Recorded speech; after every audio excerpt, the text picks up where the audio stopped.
Good morning, students. Today we are going to learn the second unit or chapter second, that is fund flow statement. Fund flow statement, this chapter is very important as compared to other chapters. We see here in the beginning what is fund. या ठिकाणी आपण दुसऱ्या युनिटला सुरुवात करणार आहोत. तो आहे फंड फ्लो स्टेटमेंट, म्हणजेच निधी प्रवाह विवरण. निधी प्रवाह विवरण इतर चॅप्टरच्या तुलनेमध्ये अधिक महत्त्वाचा आहे किंवा सर्व चॅप्टरचा बेस हा आहे. त्यामुळं आपण याचा डिटेलमध्ये अभ्यास करणार आहोत. या ठिकाणी सुरुवातीला आपण फंड या शब्दाचा अर्थ समजून घेऊ. फंड म्हणजे काय? कोणताही उद्योग किंवा व्यवसाय किंवा व्यापार सुरू करण्यासाठी आपल्याला भांडवलाची गरज असते. ही भांडवलाची गरज आपण वैयक्तिक स्वतः किंवा स्वतःच्या नातेवाईकाकडून, आईवडिलांकडून किंवा कर्जावर रक्कम घेऊन काही रक्कम किंवा भांडवल उभा करतो. यालाच आपण प्रारंभिक निधी असं सुद्धा म्हणू शकतो. या निधीतून व्यवसायासाठी किंवा उद्योगासाठी किंवा व्यापारासाठी त्या निधीचा उपयोग केला जातो.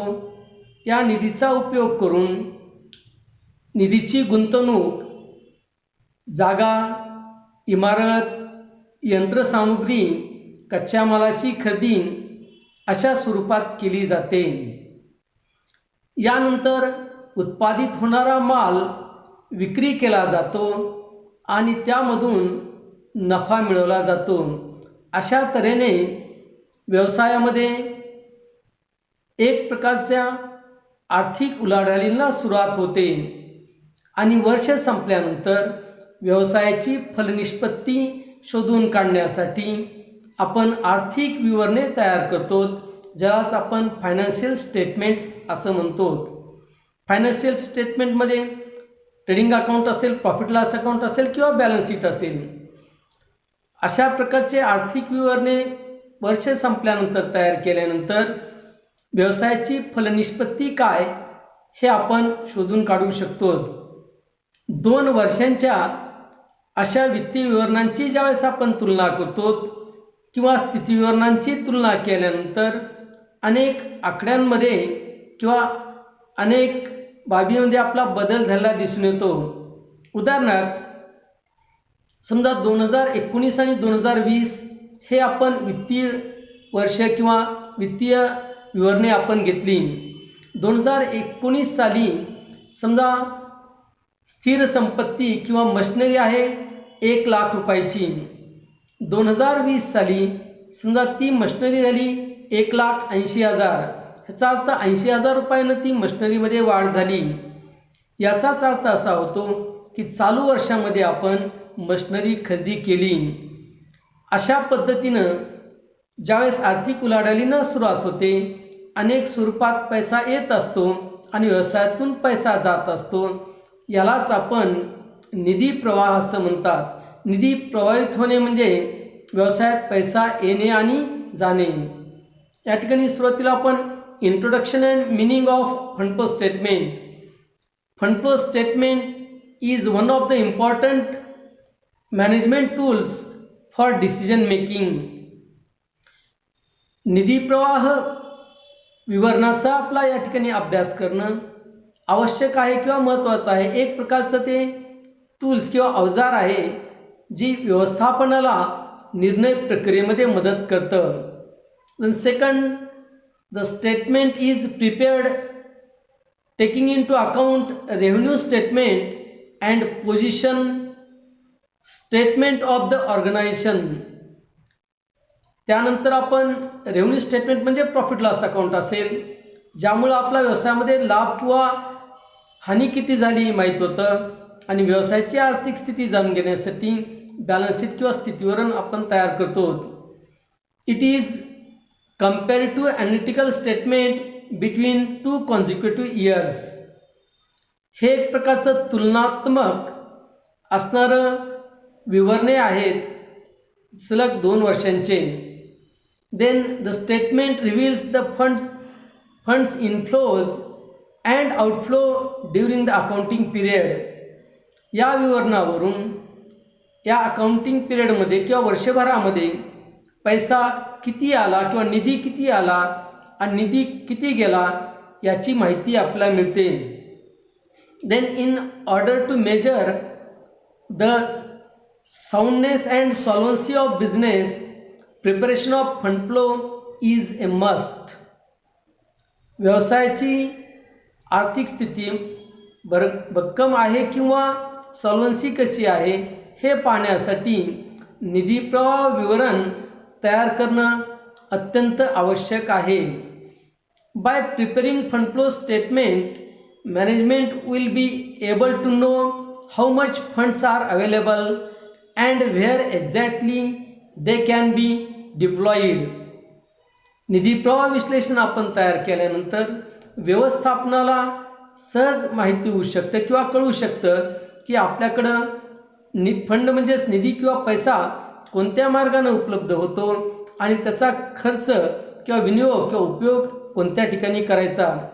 It is a statement which portrays the sources from which funds are obtained and the uses to which they are being put. Then we see here the definition. Fund flow statement is prepared to indicate in summary form changes occurring in items of financial position between two different balance sheet dates. This definition is given by Smith and Brown. या ठिकाणी निधी प्रवाह विवरण तयार केल्यानंतर हे एक प्रकारचं समरीच्या स्वरूपात माहिती आपल्याला उपलब्ध करून देतं. त्यामध्ये वित्तीय आकड्यांमध्ये किंवा वेगळ्या 2 प्रकारच्या बॅलन्स शीटमध्ये किंवा वेगळ्या असणाऱ्या डेटच्या बॅलन्स शीटमध्ये कसा बदल होत गेला या ठिकाणी त्यासंबंधी माहिती दिली जाते. Then again we see here what is fund and flow. According to Lehman, a layman can describe word fund as cash or cash equivalents. लेमनच्या म्हणण्यानुसार फंड या शब्दशः अर्थ होतो निधी, पण या ठिकाणी फंड हा शब्द पैसा किंवा पैशाच्या स्वरूपात असणारे इक्विव्हलंट्स अशा अर्थाने घेतला जातो. In technical terms, the word fund means net working capital. तांत्रिक दृष्टिकोनातून जर आपण विचार केला तर निधी म्हणजे शुद्ध कार्यकारी भांडवल आहे. Funds may mean cash only, net working capital that is current assets less current liabilities, total resources of or total funds, internal sources only, net worth that is owners equity capital plus reserves. या ठिकाणी fund किंवा निधीचा अर्थ असा होतो रोख रक्कम फक्त किंवा शुद्ध कार्यकारी भांडवल म्हणजेच चलसंपत्तीमधून चलदेयता वजा करून जी रक्कम येते त्याला आपण शुद्ध कार्यकारी भांडवल असं म्हणता येईल. याला सुद्धा आपण निधी म्हणता येईल. त्यानंतर एकूण निधी आपल्याकडे किती किंवा संसाधनाच्या माध्यमातून आपला निधी किती उपलब्ध होतो याचाही समावेश होतो. किंवा अंतर्गत कोणकोणते संसाधनं आहेत किंवा नेटवर्थ म्हणजे ओनर्स म्हणजे मालकाच्या इक्विटी किंवा त्याच्या मालकीचं असणारं भांडवल आणि रिझर्व्स म्हणजे नफा यांचाही समावेश निधीमध्ये होतो. Then we see here the term flow refers to change or transfer. या ठिकाणी फ्लोचा शब्दशः अर्थ होतो वाहने, पण निधी प्रत्यक्षात वाहत नाही. तर निधीचा फंड फ्लो म्हणजे निधी प्रवाह म्हणजे चेंज किंवा त्यामध्ये बदल किंवा ट्रान्सफर होणे. The term fund flow or flow of funds may thus mean transport of one asset to another, one liability to another, asset to liabilities or vice versa and mixture of these. या ठिकाणी निधी प्रवाह म्हणजे किंवा निधी प्रवाहित होणे म्हणजे काय की एका हस्तांतरण होणे कशात एका संपत्तीचं दुसऱ्या संपत्तीमध्ये किंवा एक देता दुसऱ्या देतेमध्ये किंवा दोन्ही असेट आणि लायबिलिटी दोन्हीमध्ये. The changes in working capital is also an inflow or outflow of funds and thus it is called fund flow. Working capital किंवा कार्यकारी भांडवलामध्ये वाढ किंवा घट पैसा येणे किंवा जाणे म्हणजेच निधी येणे किंवा जाणे यालाच म्हणूनच आपण याला निधी प्रवाह असे संबोधतो. Then effects of fund flow on working capital means we see here the what is the effect of fund on working capital.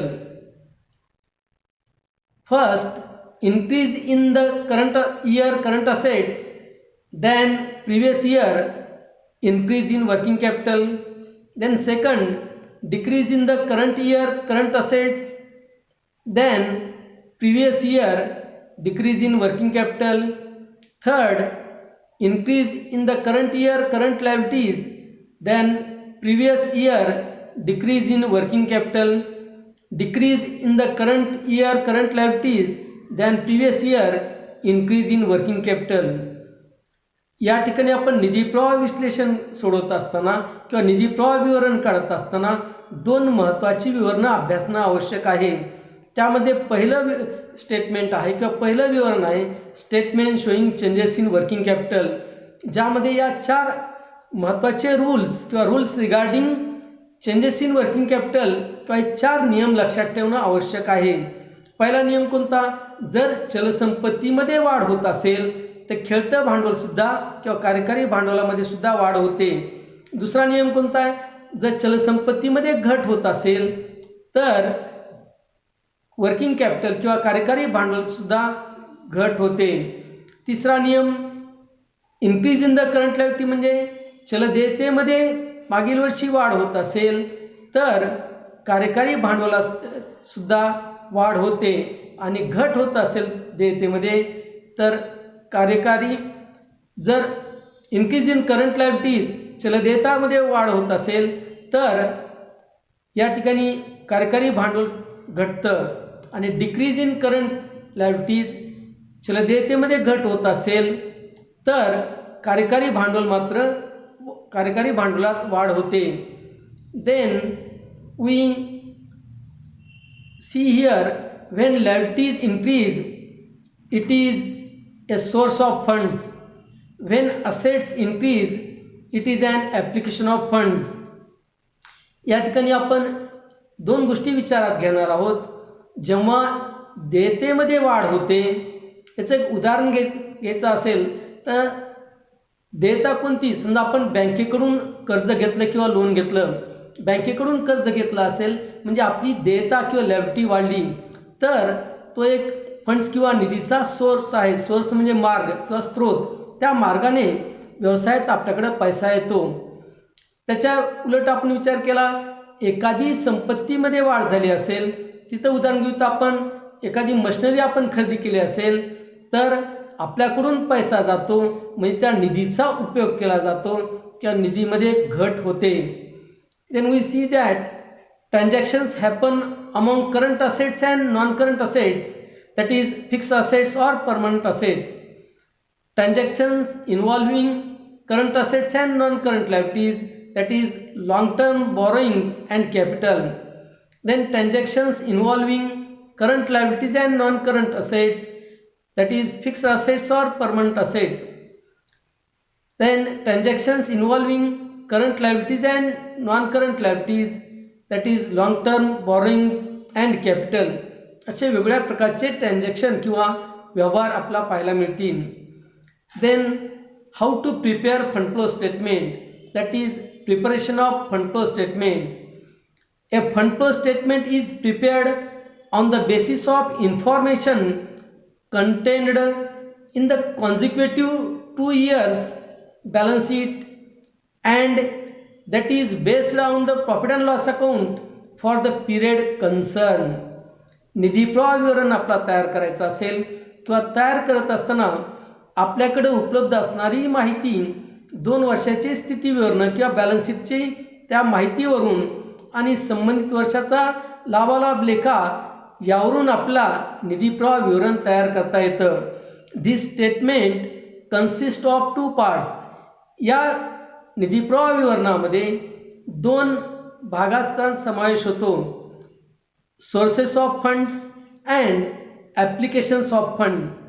यामध्ये निधी प्रवाह विवरणामध्ये सोर्स म्हणजे मार्ग किंवा स्रोत, निधीचे स्रोत, आणि दुसरा आहे निधीचे उपयोग, असा 2 भाग पडतात.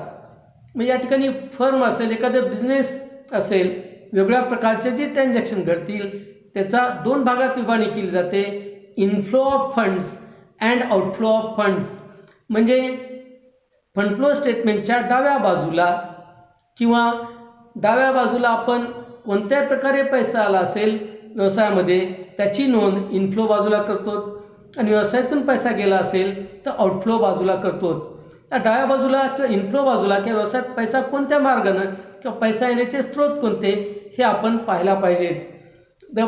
पहिल्यांदा first issue of shares, second issue of debentures, third bank loan, fourth sale of fixed assets and investments, fifth operating profit or trading profit, then sixth decrease in working capital. हे झाले निधीचे स्रोत किंवा मार्ग. इश्यू ऑफ शेअर्स म्हणजे भाग विक्री करून आपला पैसा व्यवसायात मिळतो. डिबेंचर्स म्हणजे कर्जरोख्यांची विक्री करून पैसा व्यवसायात येतो. बँकेकडून कर्ज घेतला असेल तर आपला पैसा मिळतो. सेल ऑफ फिक्स असेट म्हणजे जर आपण स्थिर संपत्ती विक्री केली असेल किंवा गुंतवणूक विक्री केली असेल तर तो सुद्धा स्रोत आहे. आणि व्यवसायात मिळणारा ट्रेडिंग प्रॉफिट किंवा operating profit like as a gross profit. Then decrease in working capital. Then another side of fund flow statement is outflow of funds. म्हणजे दुसरी बाजू निधीचा उपयोग युजेस म्हणलं जातं किंवा application side. That first redemption of preference shares and debentures. Outflow साईडला किंवा ॲप्लिकेशन साईडला ग्राहकाच्या भागाची परतफेड किंवा कर्जरोख्यांची परतफेड आपण केल्यानंतर व्यवसायातून पैसा किंवा निधी जातो. Then second repaid bank loan. बँकेचं लोन परतफेड केली असेल तर त्यामधून सुद्धा व्यवसायातून पैसा जातो. Then third purchase of fixed assets and investment.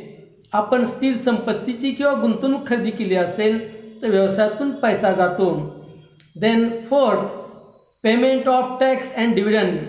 जर आपण कराचं शोधन केलं असेल किंवा लाभांश दिला असेल तर या ठिकाणी व्यवसायातून पैसा जातो. Then fifth increase in working capital. We see here the both sides of fund flow statement, that is sources and application or uses side. Then we see here the format or pro forma of working capital. When we prepare the statement, that is fund flow statement, it is divided into 2 parts or 2 statements. The first statement is statement showing changes in working capital. Then see here the pro forma or format of statement showing changes in working capital. The first column is particulars, then 4 similar columns are there. The second column previous year, then current year, and last 2 columns are effect on working capital, that is increase or decrease. In the particular columns we see here the current assets and current liability. In current assets, cash in hand, cash at bank, sundry debtors, bills receivable, stock or inventory, prepaid expenses, short term investment and outstanding incomes. Then we see the current liabilities, sundry creditors, bills payable, bank overdraft, outstanding expenses, short-term loan, prepaid income, provision for taxation, then total of current liabilities. Then when we deduct from current assets minus current liability is working capital. It is the simple format or pro forma of statement showing changes in working capital. Thank you.